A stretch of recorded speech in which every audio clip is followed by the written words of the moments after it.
Elle est là. Bonjour à tous. Je mets ça un peu plus loin. Ça va, vous avez profité de la semaine? Du beau soleil hier, la belle pluie ce matin, ça fait du bien. Alors, Jonathan nous a déjà un tout petit peu introduit dans la thématique de ce matin, en nous parlant du texte dans Matthieu. Parce que moi, depuis quelques semaines, je me pose cette question.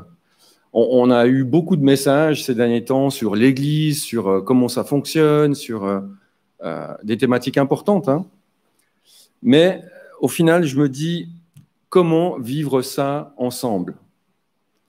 Comment vivre l'Église ensemble? Qu'est-ce qui fait qu'on peut vivre bien tout ce qu'on a appris et mis ensemble? Alors, j'ai eu cette petite idée, c'est de revenir à l'essentiel. Alors, pour les non-francophones, voilà, c'est un petit jeu de mots, hein, mais ça m'est venu cette semaine, je me suis dit revenir à l'essentiel. Qu'est-ce que c'est l'essentiel par rapport à la vie chrétienne?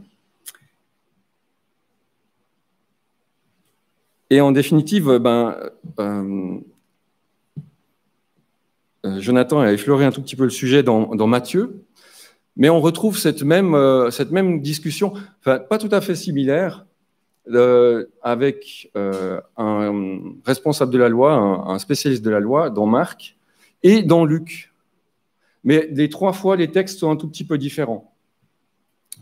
Et on va plutôt s'arrêter sur celui de Marc ce matin. Dans Luc, il est assez connu parce qu'il aboutit sur la parabole du bon samaritain. Il y a la discussion de ces chefs religieux qui demandent « mais qu'est-ce que c'est le plus grand commandement ?» Et puis après, à la fin, il va demander « mais qui est mon prochain ?» Et on a la parabole du bon samaritain. Alors, je vous propose de voir ce matin ces quelques versets dans Marc 12, les versets 28 à 43, et essayer de creuser un tout petit peu cette pensée qui nous est proposée là.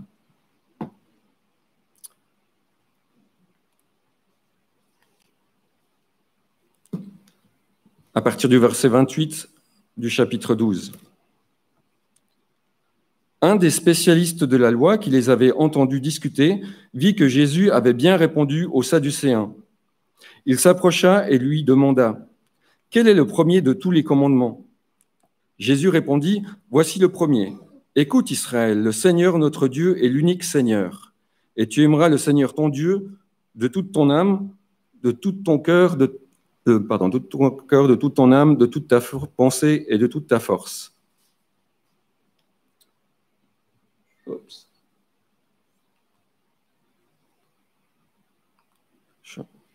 Je ne suis pas très bien coordonné entre les trucs, hein, mais... Voici le deuxième, tu aimeras ton prochain comme toi-même. Il n'y a pas d'autre commandement plus grand que ces deux-là. Le spécialiste de la loi lui dit « Bien, maître, tu as dit avec vérité que Dieu est unique, qu'il n'y a pas d'autre que lui, et que l'aimer de tout son cœur, de toute son intelligence, de toute son âme et de toute sa force, et aimer son prochain comme soi-même, c'est plus que tous les holocaustes et tous les sacrifices. » Voyant qu'il avait bien répondu, Jésus lui dit « Tu n'es pas loin du royaume de Dieu. » Personne n'osa plus lui poser de questions.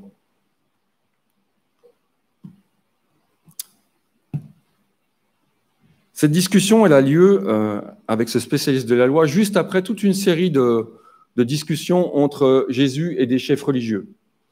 Des chefs religieux qui lui posaient des questions pour essayer de le piéger, pour lui tendre des pièges. Il y a l'histoire des Sadducéens qui demandent, voilà, il y a un homme qui a eu, une femme qui a eu 7 maris, lequel sera son mari dans le ciel? Il y a cette scène-là, puis d'autres encore. Et il y a ce chef religieux qui écoute, et voilà, ça fait réfléchir. Et comme j'ai dit tout à l'heure, il y a ce texte parallèle de Matthieu, mais dans Matthieu, le ton il est beaucoup plus agressif. Quand on prend le texte de Matthieu, on voit que la question du religieux elle est plus incisive. Là, on se rend compte qu'il y a une vraie recherche, il y a une vraie volonté de se dire mais mais qu'est-ce qui est fondamental? Donc cet homme, il arrive avec une certaine sincérité et en se disant, mais ok, il y a 613 commandements dans la loi, quels sont les fondamentaux? Et en fait, ce n'est pas une idée nouvelle, ce n'est pas une question nouvelle. Depuis, j'ai envie de dire, depuis le début que la loi a été donnée au peuple d'Israël, cette question se pose. Et je vous partage juste une pensée d'un érudit juif qui dit ceci. 613 commandements furent donnés à Moïse, 365 négatifs correspondant au nombre de jours de l'année, 284 positifs correspondant au nombre des membres dans un homme. Puis David vint et les réduit à 11, voir le psaume 15. Puis vint Ésaïe et il les réduisit à 6, Ésaïe 33, 15. Puis vint Michée, il les réduisit à 3, dans Michée 6, 8. Puis Ésaïe vint de nouveau et les réduisit à 2, comme il est dit, observez la justice et pratiquez la droiture. Puis vint Amos, il les réduisit à 1, comme il est dit, cherchez-moi et vous vivrez. On peut dire encore, alors vint Habakkuk et les réduisit à 1, comme il est dit, le juste vivra par sa fidélité. On voit donc dans ce petit résumé que ce n'est pas une idée nouvelle de chercher quel est l'essentiel. Et donc notre chef religieux, spécialiste de la loi, vient voir Jésus dans un état d'esprit, j'ai envie de dire, de découverte. Il veut savoir qu'est-ce qui est vraiment juste, qu'est-ce qui est vraiment bon.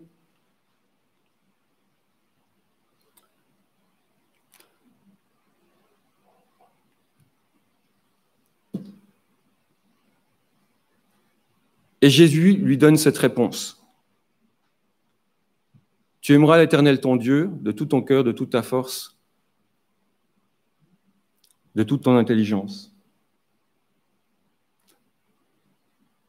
Alors, est-ce que c'est évident de faire cela ou c'est un vrai travail sur soi?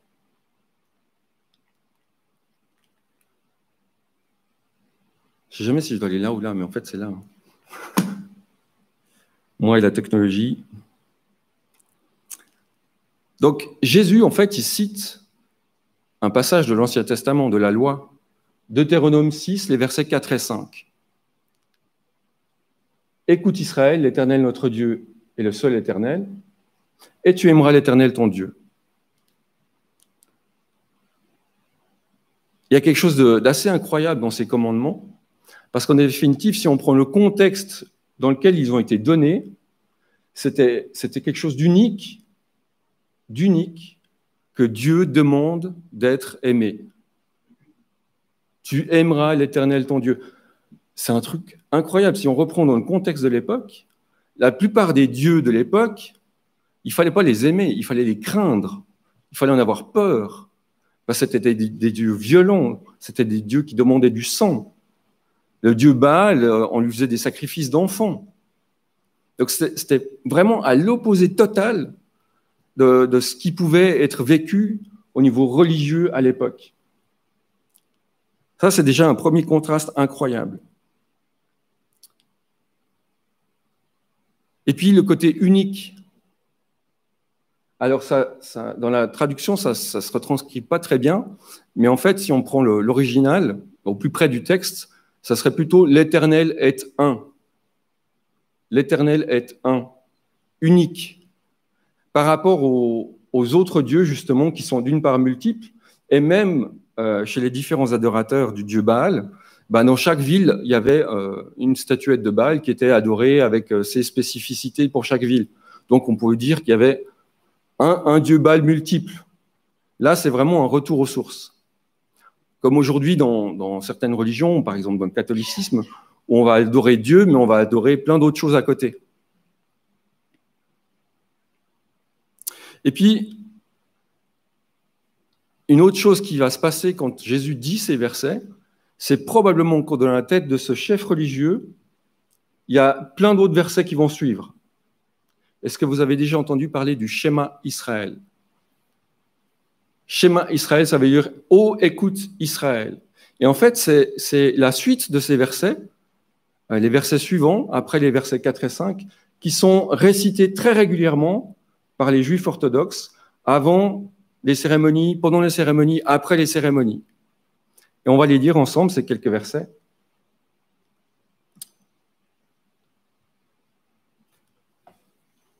Écoute, Israël, l'Éternel notre Dieu est le seul éternel. Tu aimeras l'Éternel ton Dieu de tout ton cœur, de toute ton âme, de toute ta force. Les commandements que je te donne aujourd'hui seront dans ton cœur. Tu les répéteras à tes enfants, tu en parleras quand tu seras chez toi, quand tu seras en voyage, quand tu te coucheras et quand tu te lèveras. Tu les attacheras à la main, à tes mains en signe et ils seront comme une marque entre tes yeux. Tu les écriras sur les montants de la porte de ta maison et sur les portes de tes villes. Donc c'était vraiment un attachement à la loi de Dieu et à tous les commandements. Et aujourd'hui, ça nous donne ça. Hein, si vous allez dans une synagogue, eh bien, il y a ce qu'on appelle ces phylactères, hein, c'est ce qu'ils ont mis sur les mains, et puis il y a la petite boîte sur le front, l'attachée à son front. Donc ça a été vraiment pris très littéralement, ce texte. Et dans la petite boîte, il y a des passages du Deutéronome. Alors, voilà une compréhension très littérale de ces versets. Et en fait, on se rend compte qu'au fil du temps, ça veut plus, tu peux passer, merci. Au fil du temps, le peuple d'Israël s'est attaché à tout ce qui suivait les versets 4 et 5, mais les versets 4 et 5, ils ont été un tout petit peu oubliés. En particulier le verset 5. Tu aimeras l'Éternel ton Dieu, ça a été mis de côté au profit de tout le reste et de devenir vraiment scrupuleux avec le suivi de la loi. Donc on est passé de « aime ton Dieu » au légalisme en fait. Et appliquer la loi à fond sans aimer Dieu, c'est en perdre le sens. On perd le cœur même de la loi. Mais est-ce que nous, aujourd'hui, on fait mieux? Est-ce qu'on comprend vraiment ce que ça veut dire aimer Dieu de tout son cœur, de toute sa force, de toute son âme, de toute son intelligence? Être vraiment complètement dans cette réflexion de aimer Dieu. Pour le peuple d'Israël, il était invité à aimer Dieu. Pourquoi? Parce qu'il avait été sorti de l'esclavage d'Égypte. Après 400 ans d'esclavage, Dieu l'a sauvé de l'esclavage. Nous, c'est encore plus grand. On a été sauvés de nos péchés, sauvés de la mort éternelle. Et c'est une très très bonne raison d'aimer Dieu de tout son cœur, de toute son âme, de toute sa force.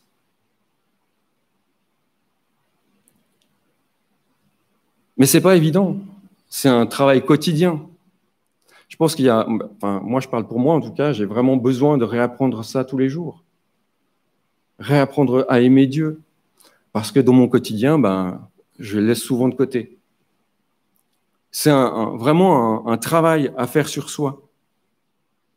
C'est comme dans une vie de couple, quelque part. Alors, désolé pour les célibataires, mais quand on tombe amoureux, c'est tout feu, tout flamme. Au début, on est à fond. Quand on est jeune chrétien, on est à fond. Et puis, petit à petit, on prend des habitudes.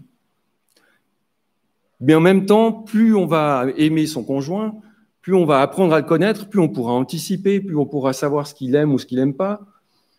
Et la vie de couple, normalement, on tend à ça.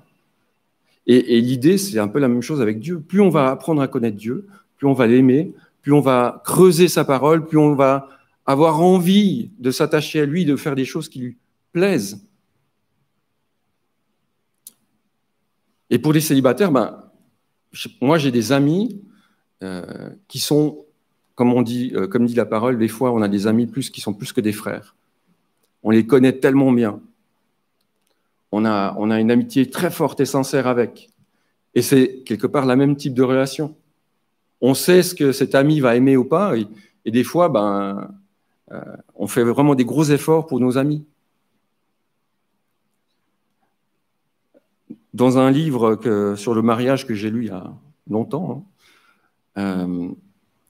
l'auteur dit ceci: il faut chaque jour décider d'aimer son conjoint. Ben, je pense que c'est la même chose avec Dieu. Il faut chaque jour décider d'aimer Dieu. Parce que ce n'est pas une évidence, parce que notre nature pécheresse, elle est encore là, et ce n'est pas simple d'aimer Dieu tous les jours. En se levant le matin, il faut décider, ok, aujourd'hui, je veux aimer Dieu. C'est bizarre comme phrase, hein, mais c'est pas mal. C'est pas mal de se dire ça en se levant le matin. Ça change l'état d'esprit de la journée.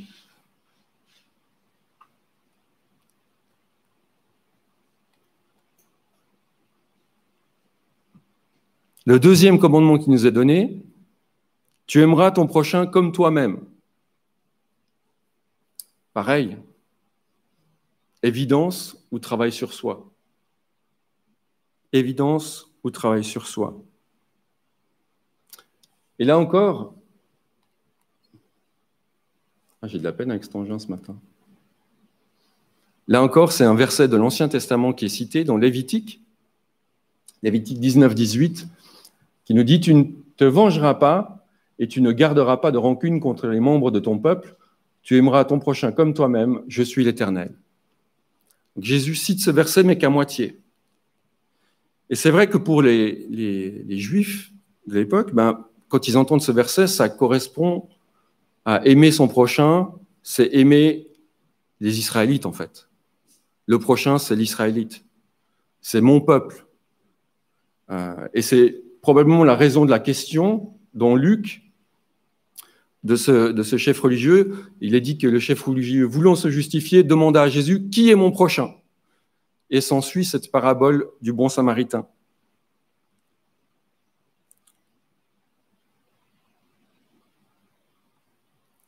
Et c'est une question qui peut paraître tout à fait légitime pour quelqu'un qui est très attaché aux détails et à la loi. Mais c'est qui mon prochain ? Et souvent, je trouve qu'on passe un petit peu facilement par-dessus ce verset. Parce que ce verset, je ne sais pas si vous avez remarqué, mais il y a quand même deux parties. Ton prochain comme toi-même.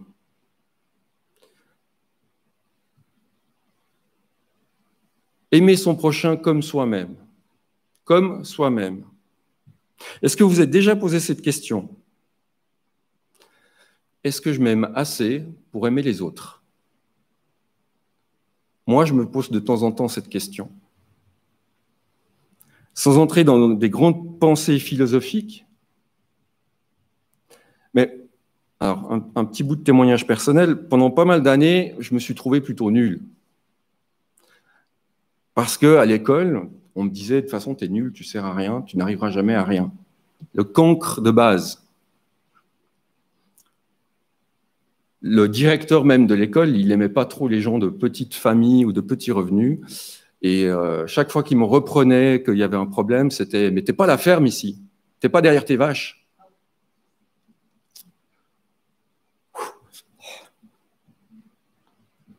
C'était il y a longtemps, mais...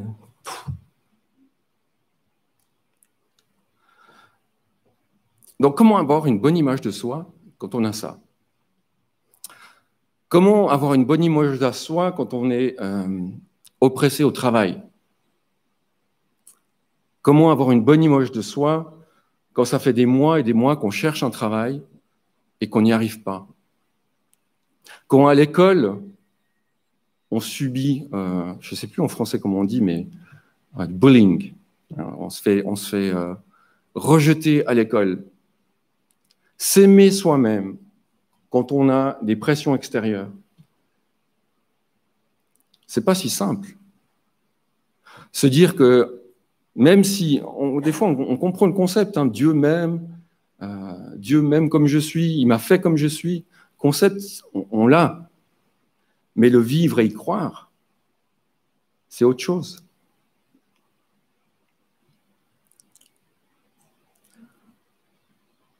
Et parfois, dans mon miroir, le matin, je me dis, t'es nul, tu sers à rien. Encore aujourd'hui. Mais tout simplement parce que des fois, je me dis, j'ai vraiment mal agi hier avec un tel ou un tel, j'ai mal agi avec mon épouse, j'ai eu telle mauvaise pensée ou telle mauvaise action. Et quand je me regarde, je me dis, franchement, s'aimer soi-même,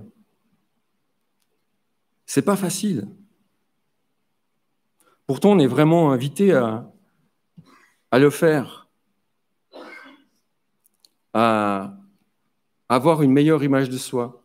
Je pense encore à Pierre. Imaginez l'état d'esprit de Pierre dans le chapitre 21 de Jean, quand Jésus lui demande, « Pierre, m'aimes-tu » Il lui demande 3 fois ça. Et peu de temps avant, qu'est-ce qu'il a fait, Pierre? Par 3 fois, il a dit, « Non, non, je ne le connais pas. Non, Jésus, je ne connais pas. » Lui qui a renié Jésus, qui l'a abandonné, Jésus vient lui demander, « Pierre, m'aimes-tu » Waouh! Je ne sais pas ce qui se passait dans la tête de Pierre à ce moment-là, mais ça devait être...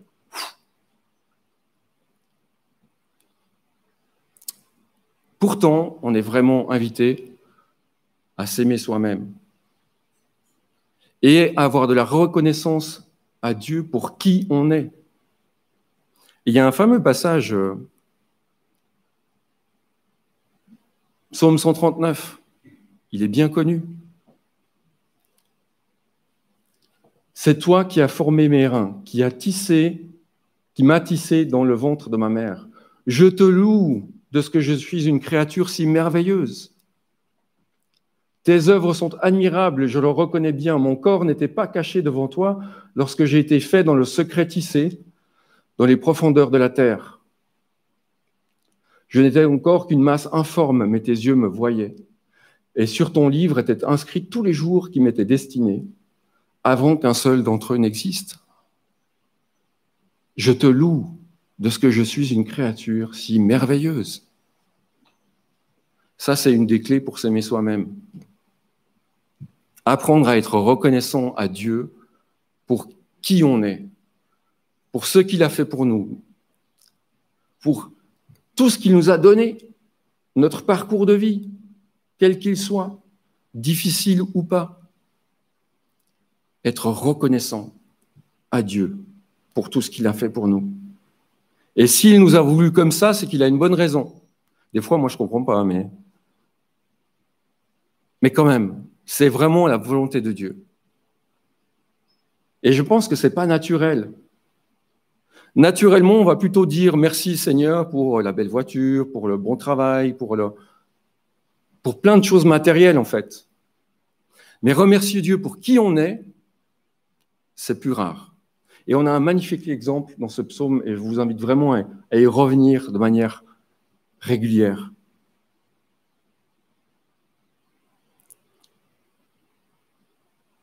Et en s'aimant soi-même, on peut apprendre à aimer son prochain parce qu'on sera un peu plus coulant. Si on connaît ses défauts, ses forces, ses faiblesses, on va aussi pouvoir être plus souple, plus aimable avec ceux qui ont des forces et des faiblesses à côté de nous. Être plus conciliant, être plus ouvert à l'autre. Parce qu'on sait quand on se connaît soi-même, je pense qu'il y a aussi le fait qu'on ne craint pas la critique. On ne craint pas le regard de l'autre. Non, je sais qui je suis. Je sais qui je suis devant Dieu. Je sais comment Dieu m'a créé, comment Dieu m'a fait. Et voilà, c'est moi. Alors bien sûr, on s'améliore. Mais du coup, on a moins la peur du regard de l'autre ou de la critique. Et du coup, on peut avoir des meilleures relations avec les autres. Enfin, je pense. Je ne suis pas psychologue, mais ça me paraît assez logique, cet enchaînement.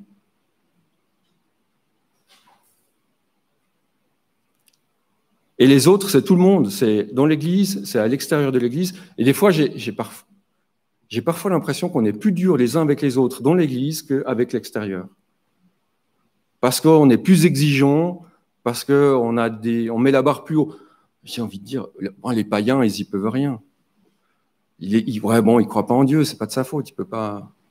Mais toi, tu as intérêt à être à la hauteur. Et ça, c'est dans l'Église, et c'est dommage. Aimez-vous les uns les autres, il n'y a pas de distinction. C'est tout le monde. Et tout le monde au même niveau.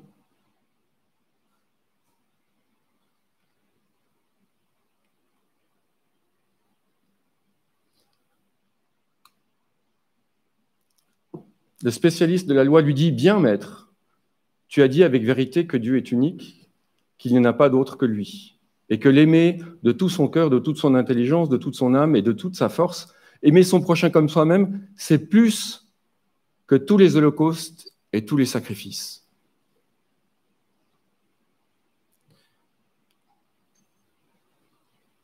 On dirait que cet homme, il fait que répéter ce que Jésus a dit, mais la dernière phrase est extraordinaire.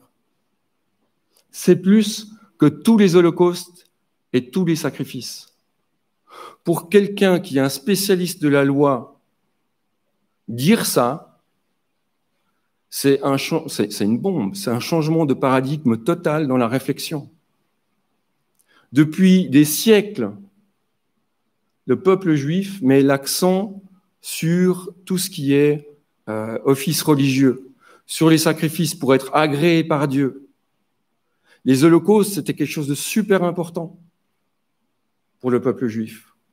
Et si vous relisez tout ce qui a été donné par rapport au tabernacle et tout ce qu'il fallait faire, hein, tous les sacrifices qu'il fallait faire pour être pardonné par Dieu, on voit l'importance que ça a dans la vie du peuple juif, et que cet homme, en un instant, en écoutant Jésus, cette simple parole, il arrive à dire ça, c'est quelque chose vraiment c'est une bombe. C'est un changement complet de vision de Dieu.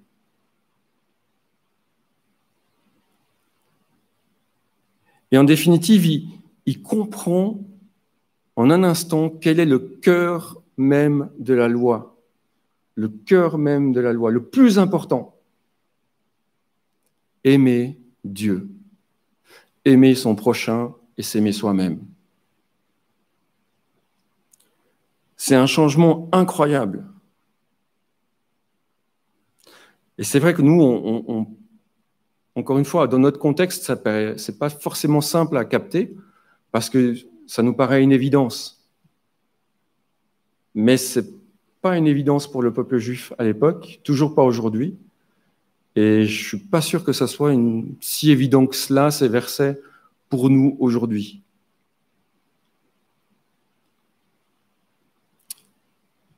Qu'est-ce qui remplace l'amour de Dieu dans notre Église ou dans notre vie chrétienne? Par quoi on remplace? Par des belles prédications? Par des super louanges? Par une manière bien précise de faire les choses? Par des belles traditions? On a tous des traditions. Hein. Ça, on ne peut pas y échapper. L'humain est comme ça. Mais dans toutes les églises, il y a des traditions. Mais est-ce que ces traditions prennent le dessus par rapport à l'amour qui est dû à Dieu? Est-ce que nos traditions deviennent plus importantes que aimer Dieu? Comme pour les Juifs, pratiquer la loi dans le détail, c'était plus important au final qu'aimer Dieu. Mais on est aussi dans ce danger-là aujourd'hui, nous. Faire des bonnes actions, être des bons chrétiens, devient plus important que l'essentiel. Aimer Dieu.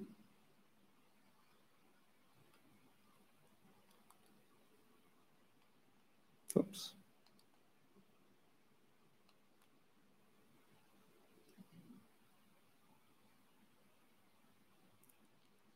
Revenir à l'essentiel. Revenir aux bases. Je pense qu'on a vraiment besoin régulièrement pour vivre ensemble. Et ces versets, je pense qu'ils répondent en partie à ma question du début. Comment bien vivre l'Église ensemble? En apprenant à aimer Dieu, à aimer son prochain, à s'aimer soi-même. Et si ces trois choses-là, on les vit petit à petit, régulièrement, alors nos relations dans l'Église vont changer. Alors notre vie d'Église va changer. Parce que si on a tous cette même bienveillance les uns envers les autres, forcément, ça ne peut que aller bien. Alors bien sûr, il y a toujours des hauts des bas, on n'est jamais au top. On n'est pas obligé d'atteindre la perfection tout de suite. Mais Vraiment, pour moi, ça m'a travaillé toute cette semaine. Dire, voilà, ces deux commandements sont vraiment super importants pour le bien vivre ensemble dans l'Église. Mais pas seulement dans l'Église, dans votre travail, avec vos amis, avec vos familles. Partout, ça fonctionne. Simple chose, entre guillemets. Et ces trois choses à retenir faciles. Aimer Dieu, aimer son prochain, s'aimer soi-même avec reconnaissance pour Dieu. Alors, est-ce qu'on est prêt à relever ce défi en tant que frères et sœurs, en tant qu'Église? Moi, c'est le petit défi que j'aimerais vous lancer pour ces prochaines semaines. Apprenons à nous connaître, apprenons à passer du temps ensemble, apprenons à nous aimer les uns les autres pour qui nous sommes. Regardez un frère qui a des compétences musicales, non avec jalousie, mais en disant « Merci Seigneur pour ce frère. Merci pour ses compétences. Merci parce que tu l'as qualifié. Merci pour les dons que tu nous donnes dans cette Église. Les dons que tu m'as donnés, que je peux partager avec les autres. » Est-ce qu'on est prêt à relever ce défi ?